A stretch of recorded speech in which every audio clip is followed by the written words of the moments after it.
जय श्री कृष्णा। राधे राधे दोस्तों, कैसे हैं आप सभी। आशा करती हूँ बहुत ज़्यादा अच्छे होंगे। तो बाबा श्याम की कृपा आप सब पर सदा बनी रहे।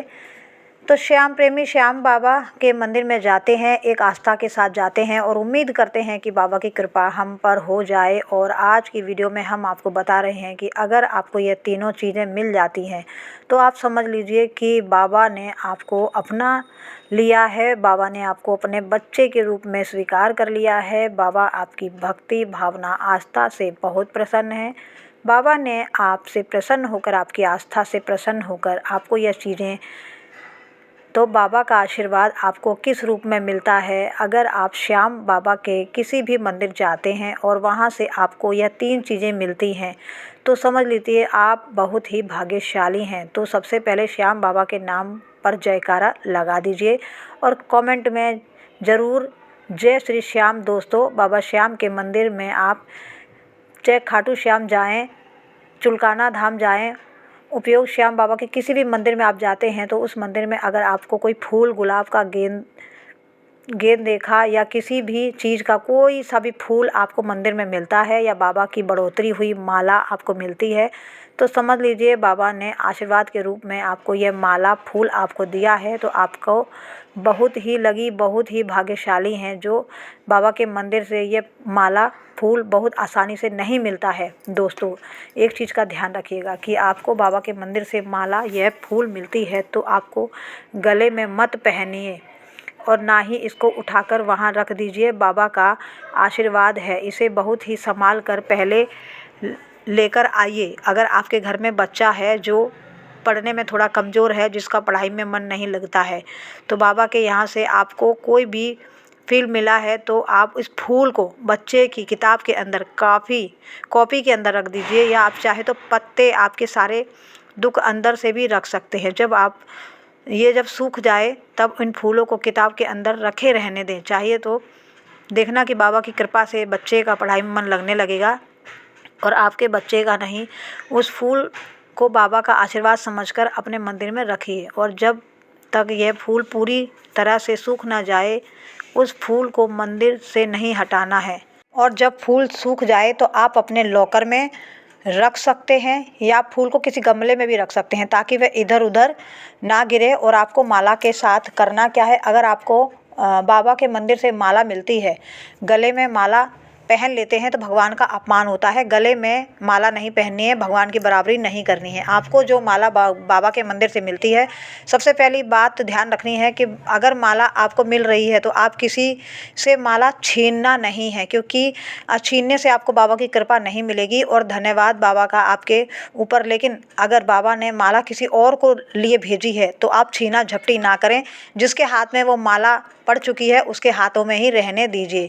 आप माला के लिए बिल्कुल आपको छीना झपटी नहीं करनी है, तो यह बाबा के आशीर्वाद का अपमान होता है। तो अगर आपको माला अपने आप आपके हाथ में आकर मिलती है तो आपको वह माला घर लेकर आनी है, उसको पूजा स्थल पर रखना है और उसकी पूजा करनी है। जब तक वह माला पूरी तरह सूख नहीं जाती है वह उस माला को मंदिर में रखना है। और जब हमारा माला जो है सूख जाती है तो माला के सारे फूलों को आपको अच्छे से मसल लेना है और जब वह पूर्ण सारे जो है टूट जाए, बिखर जाए, तब उस फूलों को आपको या तो किसी कमरे में डाल दो, पार्क में पेड़ के नीचे डाल दो। ऐसा करने से क्या होगा कि माला का बाबा के आशीर्वाद का अपमान नहीं होगा। और आपको विशेष ध्यान रखना है, माला को इधर उधर नहीं फेंकना है। अब मैं आपको बताती हूँ कि दूसरी कौन सी चीज़ है। जब आप श्याम बाबा के मंदिर में जाते हैं तो आपको इत्र मिलता है।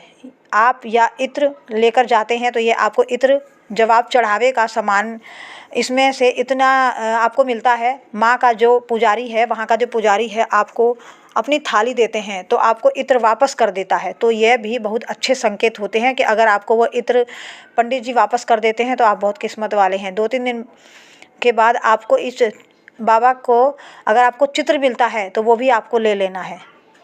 किसी भगवान को नहीं लगाना है इत्र, और आपको हमेशा ऐसे 3 दिन बाद ही करना है। इस इत्र को आपको क्या करना है, बाबा जी को हर 3 दिन बाद लगाना है और तीसरे दिन का बाबा श्याम को इत्र लगाना है और इसका आशीर्वाद लेना है। जब आप यह शीशी का इत्र ख़त्म हो जाए तो फेंकना नहीं है, क्योंकि ये बाबा का अपमान होता है। इस शीशी को आप घर में ही किसी ऐसी जगह रख दें जहाँ कोई उसे अपमान ना करे और कोई फेंके ना, या मंदिर में रख दो या कहीं गमले के पास रख दो, ऐसी जगह रख दो जहाँ पैर ना लगे। अब बात करते हैं बाबा। आप सब जानते हैं कि वह जो श्याम बाबा की पूरे साल अपने चारों ओर जो लपेट कर रखते हैं, वह बाघा केसरिया, पीला या लाल किसी भी रंग का हो सकता है बाघा। वहाँ के पुजारी की इच्छा होती है कि जो हर साल बसंत पंचमी के दिन ही बाघा बदला जाता है, और श्याम बाबा का बाघा ऐसे ही नहीं मिलता है। आप बहुत ही लकी हैं, बहुत ही किस्मत वाले हैं कि बाबा ने आपको इसके लिए चुना है। और इससे बड़ी बात अगर आप यह सोचते हैं कि बाद में हमें खाटू श्याम से मिलेगा तो ही अच्छा होगा, ऐसा नहीं कि बाबा आपको किसी भी श्याम बाबा के मंदिर से मिल सकता है। और अगर आपको बाघा का टुकड़ा मिल गया तो आप बहुत ही भाग्यशाली हैं, आपके सारे काम बन जाएंगे। और यह सोचिए कि बाबा खुद चलकर आपके घर पर आए हैं और श्याम प्रेमी को बाबा का आशीर्वाद मिल जाता है, बहुत ही भाग्यशाली होता है। उस बाघा को लाकर अपनी पूजा कीजिए। इसके बाद इस बाबा को अगर आप अपने पर्स में रखना चाहते हैं तो आप अपने पर्स में भी रख सकते हैं, पूजा स्थल में रखना चाहते हैं तो वहाँ भी रख सकते हैं। अगर आपकी दुकान है तो आप दुकान में रखिए, आपके कारोबार में उन्नति देगा और आपके सारे रुके हुए काम बनवाता है। बहुत ही किस्मत वालों को मिलता है, क्योंकि ये साल भर में एक बार ही उतारा जाता है और इसको लेने के लिए लाखों की भीड़ उमड़ती है। तो दोस्तों ये बाबा श्याम का बाघा आपको मिल जाता है तो आप बहुत किस्मत वाले हैं। इस बाघा को आप घर लाइए, मंदिर में रखिए, इसकी पूजा कीजिए। अगर आपका व्यवसाय है, दुकान है, वहाँ रख सकते हैं, आपका पर्स में रख सकते हैं, तिजोरी में रख सकते हैं, आपका जहाँ जो कार्यस्थल है वहाँ पर रख सकते हैं। बहुत ही किस्मत वालों को ये चीज़ें मिलती हैं और आप बहुत ही जो है बाबा के प्यारे भक्त हैं, बाबा के चहीते भक्त हैं, इसलिए आपके हाथ में ये बाघा आपको मिला है बाबा के आशीर्वाद के रूप में। तो दोस्तों बहुत ही ज़रूरी जानकारी जो आपको बहुत पसंद आई होगी, तो आप इन चीज़ों का ध्यान रखिए और बाबा का आशीर्वाद पाइए और अपनी मनोकामना पूरी कीजिए। तो वीडियो पसंद आया हो तो वीडियो को लाइक शेयर करें और वीडियो में कमेंट में जय श्री श्याम लिखना ना भूलिएगा। और किस किस को किस्मत वाले को ये बाघा मिला है या फूल माला मिली है या इत्र मिला है तो कॉमेंट में ज़रूर बताइएगा फ्रेंड। मिलते हैं अगले वीडियो में, तब तक के लिए राधे राधे, जय श्री श्याम।